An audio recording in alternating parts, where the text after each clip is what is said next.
Bihar board class 10 physics solution है प्रकाश का अपवर्तन। चलिए आज जो सब्जेक्टिव देखते हैं तो पहला क्वेश्चन है कि प्रकाश का अपवर्तन किसे कहते हैं। तो प्रकाश का अपवर्तन जो होता है किसी प्रकाश का जो है एक माध्यम से दूसरे माध्यम में जाने की घटना जो है प्रकाश का अपवर्तन कहलाता है। तो लिखा हुआ है प्रकाश की किरणों को एक पारदर्शी माध्यम से दूसरे पारदर्शी माध्यम में जाने पर जो दिशा परिवर्तन की जो घटना होती है उसे प्रकाश का अपवर्तन कहते हैं। उसके बाद प्रकाश की चाल निर्वात में कितनी होती है? प्रकाश की चाल निर्वात में जो है शून्य होती है। निर्वात में जो है प्रकाश की चाल शून्य होती है और सबसे तेज जो इसकी गति होती है वो होती है 3 लाख किलोमीटर पर सेकेंड। 3 लाख किलोमीटर पर सेकेंड 3 लाख किलोमीटर पर सेकेंड से जो ये चल सकती है प्रकाश की चाल। उसके बाद चलते हैं कि तीसरा नंबर क्वेश्चन है कि प्रकाश की चाल पानी में कितनी होती है? प्रकाश की चाल पानी में कितनी होती है? प्रकाश की चाल पानी में जो लगभग जो है 2000 किलोमीटर 2 लाख किलोमीटर पर सेकंड होती है। उसके बाद एक चौथा नंबर प्रकाश की चाल कांच में कितनी होती है? तो प्रकाश की चाल जो कांच में 2 लाख किलोमीटर पर सेकंड होती है। उसके बाद है कि प्रकाश के अपवर्तन का एक प्रयोग विधि द्वारा समझाएं। प्रकाश के अपवर्तन की घटना को जो प्रयोग विधि द्वारा समझाएं। तो कहा जा रहा है कि सबसे पहले हम जो एक कटोरा लेंगे उसके तली में जो एक सिक्का रख देंगे और अब हम अपनी आंखों को ऐसी जगह ले जाएंगे जहां से सिक्का जो है दिखाई ना दे। ऐसी जगह ले जाएंगे जहां से हमें सिक्का दिखाई ना दे। अब कटोरी में पानी डालेंगे और पूर्वत स्थान पर चले जाएंगे जहां से हम जो है सिक्का देखने की कोशिश कर रहे थे।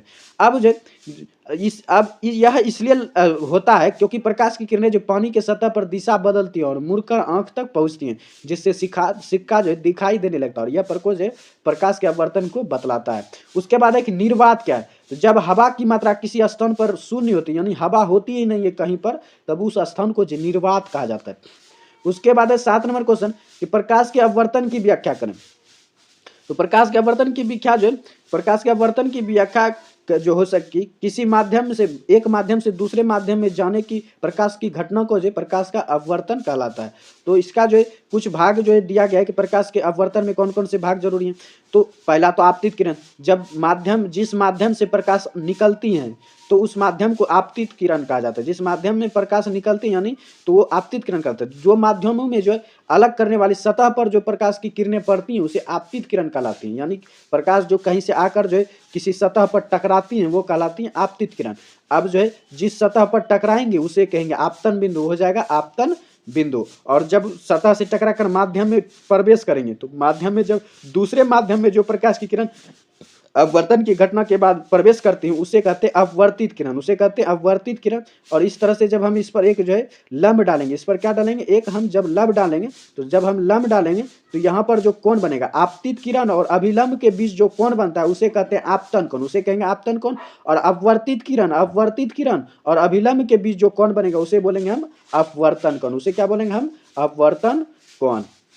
उसके बाद कहता है स्नेल का नियम क्या है? तो स्नेल का नियम जो है साइन आई बटे साइन आर, साइन आई बटे sine r is equal to mu, sine i बटे sine r is equal to mu.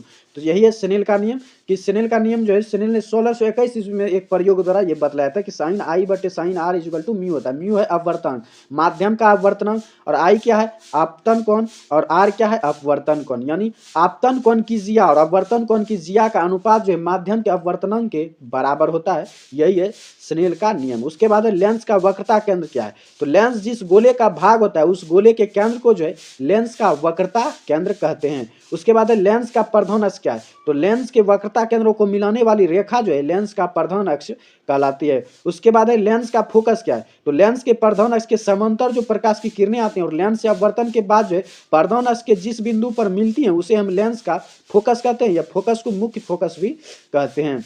उसके बाद है कि लेंस में हमेशा जो दो फोकस होता है, लेंस में हमेशा दो फोकस होता है और उत्तल लेंस का फोकस जो हमेशा वास्तविक होता है और अवतल लेंस का फोकस हमेशा काल्पनिक होता है। लेंस के दो फोकस होते हैं और उत्तल लेंस का फोकस वास्तविक होता है और अवतल लेंस का फोकस काल्पनिक होता है। उसके बाद चलते हैं प्रकाशीय केंद्र पर। प्रकाशीय केंद्र समझते क्या है कि लेंस के अंदर प्रधान अक्ष पर स्थित वह बिंदु जिससे होकर जो प्रकाश की किरण लेंस के प्रथम पृष्ठ से अपवर्तन के बाद दूसरे पृष्ठ पर चली जाती है उसे हम प्रकाशीय केंद्र कहते हैं। उसके बाद लेंस का फोकस अंतर या लेंस की फोकस दूरी क्या है? तो लेंस के प्रकाशीय केंद्र और मुख्य फोकस के बीच की दूरी जो है फोकस अंतर या फोकस कहलाती है, वो जो है फोकस कहलाती है। जैसे ये मान लीजिए ये जो ये प्रकाशीय केंद्र है और इधर यहाँ पर फोकस मान लेते हैं, तो फोकस और प्रकाशीय केंद्र के बीच की जो दूरी है उसे हम लेंस का फोकस अंतर या फोकस दूरी कहेंगे। उसके बाद होता है लेंस का द्वारक। क्या है? लेंस का द्वारक। तो लेंस की वृत्तीय परिधि के व्यास को जो लेंस का द्वारक कहता है, यानी लेंस की चौड़ाई जो होती है, ये जो आपको दिख रहा है ये जो लेंस की चौड़ाई, इसी को हम लेंस का द्वारक कहते हैं, इसी को हम लेंस का द्वारक कहते हैं। उसके बाद प्रिज्म किसे कहते हैं? तो कांच की बनी जो त्रिभुजाकार आकृति को हम प्रिज्म कहते हैं। त्रिभुजाकार को जो है क्या कहते हैं? कांच के बनी त्रिभुजाकार आकृति को हम क्या कहते हैं? प्रिज्म कहते हैं। वो इस तरह से होती है, इस तरह से। ये जो त्रिभुजाकार आकृति होती है कांच का बना हुआ, वो प्रिज्म कहलाता है। उसके बाद है कि ताल या लेंस क्या है? तो दो निश्चित आकार वाले ज्यामितीय सतहों से घिरा जो पारदर्शी पदार्थ को जो लेंस कहा जाता है। पारदर्शी पदार्थ जो है लेंस कहलाता है, जो दो निश्चित आकार के ज्यामिति से घिरा होता है। यानी कि जैसे मान लीजिए इधर से एक निश्चित ज्यामिति और इसी साइज से इधर भी जुड़ा रहता है, और ये कहलाता है लेंस। ये क्या कहलाता है? लेंस। यही है लेंस, और ये पारदर्शी होता है, इससे प्रकाश आर पार हो जाते हैं। उसके बाद चलते हैं नेक्स्ट 17 नंबर क्वेश्चन पर। 17 नंबर क्वेश्चन है कि गोलीय सतह से घिरा लेंस को क्या कहेंगे? गोलीय लेंस कहेंगे। गोलीय लेंस की परिभाषा क्या हो जाएगी? गोलीय सतह से घिरा लेंस जो है गोलीय लेंस कहलाएगा। उसके बाद बेलनाकार लेंस क्या होगा? तो बेलनाकार सतह से घिरा लेंस जो है बेलनाकार लेंस कहलाएगा। बेलनाकार सतह से घिरा लेंस बेलनाकार लेंस कहलाएगा। उसके बाद गोलीय लेंस कितने प्रकार होते हैं? गोलीय लेंस दो प्रकार के होते हैं, उत्तल लेंस, अवतल लेंस। तो एक ऐसा लेंस जिसके किनारे का भाग पतला होता है और बीच का भाग मोटा होता है, उसे हम उत्तल लेंस कहते हैं। और इस लेंस को जो है उत्तल लेंस को अभिसारी लेंस भी कहते हैं। और अब है अवतल लेंस। तो अवतल लेंस एक ऐसा लेंस है जिसका किनारे पर भाग जो है मोटा होता है और बीच का भाग पतला होता है, उसे हम अवतल लेंस कहते हैं। और इस अवतल लेंस को अपसारी लेंस भी कहते हैं। तो एक की परिभाषा याद रखेंगे, दूसरा ऑटोमेटिक याद हो जाएगा, क्योंकि ये उल्टा होता है, ये दोनों एक दूसरे के उल्टे होते हैं। तो एक भाग याद रखिए और दूसरा भाग जो उल्टा करके याद रख लीजिए। उसके बाद है 20 नंबर क्वेश्चन है तो उत्तल लेंस को अभिसारी लेंस क्यों कहते हैं? तो उत्तल लेंस को अभिसारी लेंस इसलिए कहते हैं क्योंकि उत्तल लेंस अपवर्ती जो प्रकाश की किरणें जो लेंस की दूसरी ओर एक बिंदु पर आकर अभिसारित होती है, दूसरी बिंदु पर अपसारित होती है, इसलिए लेंस को अभिसारी लेंस कहते हैं।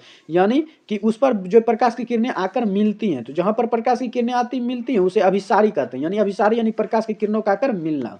और अपसारी क्या होता है कि प्रकाश की किरणें एक जगह से निकल कर अलग अलग हो जाना, तो ये होता है अपसारी। इसीलिए अवतल दर्पण को जो अपसारी लेंस कहा जाता है, क्योंकि इस पर प्रकाश जो आपतित होकर जो एक अलग अलग दिशाओं में फैल जाती है। उसके बाद एक प्रकाश का अपवर्तन क्या? तो प्रकाश का अपवर्तन हमने पहले भी बताया, एक माध्यम से दूसरे माध्यम में प्रकाश के प्रवेश करने की घटना जो प्रकाश का अपवर्तन कहलाता है। अब प्रकाश के अपवर्तन के भी दो नियम है। पहला तो हो जाएगा परावर्तन के नियम की तरह ही कि अपवर्तित किरण और आपतन बिंदु पर डाला गया अभिलंब तीनों एक ही तल में होते हैं। और दूसरा जो स्नेल का नियम है कि अपवर्तन का दूसरा नियम है कि आपतन कोण और परावर्तन कोण के बीच जो संबंध होता है वो होता है साइन आई बटे साइन आर बराबर म्यू। यानी कि आपतन कोण की जिया और अपवर्तन कोण की जिया जो माध्यम के अपवर्तनांक के बराबर होती हैं।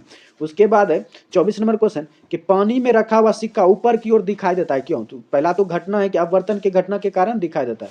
अब समझिए इसको कि पानी सिक्का उठना या अपवर्तन की क्रिया पर आधारित है। और हम जानते हैं कि जब कोई किरण सघन माध्यम से जो विरल माध्यम में जाती है तो लंब से दूर भागती है, और यही कारण है कि दर्शक की आंखों में पड़ती है तो सिक्का का प्रतिबिंब ऊपर की ओर दिखाई देता है। तो प्रतिबिंब को देखकर दर्शकों को यही समझ में आता है कि सिक्का ऊपर की ओर उठ रहा है, सिक्का जो ऊपर की ओर उठा हुआ है। क्यों? क्योंकि प्रकाश जो है सघन माध्यम से विरल माध्यम की ओर जा रही है। उसके बाद एक पानी में रखा हुआ सीधा जो है छर मुड़ा या टेढ़ा हुआ दिखाई देता है, क्यों? तो छर का मुड़ा होना जो अपवर्तन की क्रिया पर आधारित है। और हम जानते हैं कि जब कोई किरण सघन माध्यम से विरल माध्यम में जाती है तो वो लंब से दूर भागती है, और यही कारण है कि दर्शक को आंख में जब जाती हैं तो छर का आकार जो प्रतिबिंब में मुड़ा हुआ दिखाई देता है, और इसके प्रतिबिंब को देखकर दर्शकों को लगता है कि छर मुड़ा हुआ होता है। उसके बाद है कि लेंस की क्षमता क्या होती है? तो लेंस के फोकस दूरी के जो व्युत्क्रम को, यानी लेंस के फोकस दूरी के उल्टे को जो लेंस की क्षमता कहा जाता है, या लेंस में प्रकाश की किरणों की मुड़ने की क्षमता को जो लेंस की क्षमता कहा जाता है। दो परिभाषा बोल सकते हैं, और इसे जो पी से सूचित किया जाता है। पी बराबर हो जाता है 1/2 लेंस की क्षमता कैसे मात्रक होता है डायऑप्टर। उसके बाद है कि अपवर्तनांक क्या होता है? तो हवा में प्रकाश की चाल और किसी माध्यम में प्रकाश की चाल का अनुपात जो हमेशा अपवर्तनांक कहलाता है। तो हवा में प्रकाश की चाल और किसी भी माध्यम में प्रकाश की चाल का अनुपात हमेशा अपवर्तनांक कहलाता है, और इसे भी से सूचित किया जाता है। उसके बाद है कि आपेक्षिक अपवर्तनांक किसे कहते हैं? तो दो माध्यम के निरपेक्ष अपवर्तनांक के अनुपात को आपेक्षिक अपवर्तनांक कहा जाता है। दो माध्यम के जो निरपेक्ष अपवर्तनांकों के अनुपात को आपेक्षिक अपवर्तनांक कहा जाता है। उसके बाद पार्श्विक विस्थापन क्या है? तो पार्श्विक विस्थापन क्या होता है कि कांच स्लैब से जब निकलने वाली किरण जो है आपतित निर्गत किरण जो निकल रही है और आपतित किरण के मूल पथ के बीच की जो दूरी है पार्श्विक विस्थापन कहलाता है। यानी कांच से जो प्रकाश की किरणें निकल रही हैं और कहीं पर जो आपतित हो रही है प्रकाश की किरणें उसी कांच पर, तो दोनों के बीच की जो दूरी है उसी को पार्श्विक विस्थापन कहते हैं। उसके बाद उत्तल लेंस और अवतल लेंस में अंतर स्पष्ट करना है। तो उत्तल लेंस और अवतल लेंस में अंतर बताना है।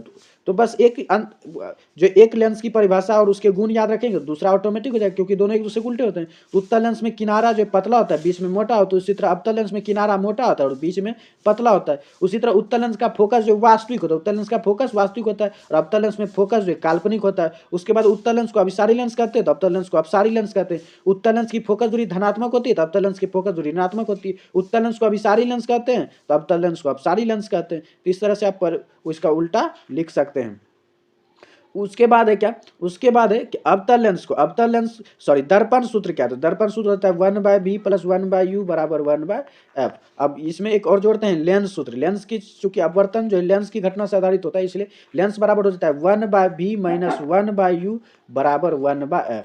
सिर्फ जो है माइनस का अंतर होता है। दर्पण सूत्र में प्लस कर देंगे तो दर्पण सूत्र, 1/b - 1/u कर देंगे तो लेंस सूत्र हो जाएगा।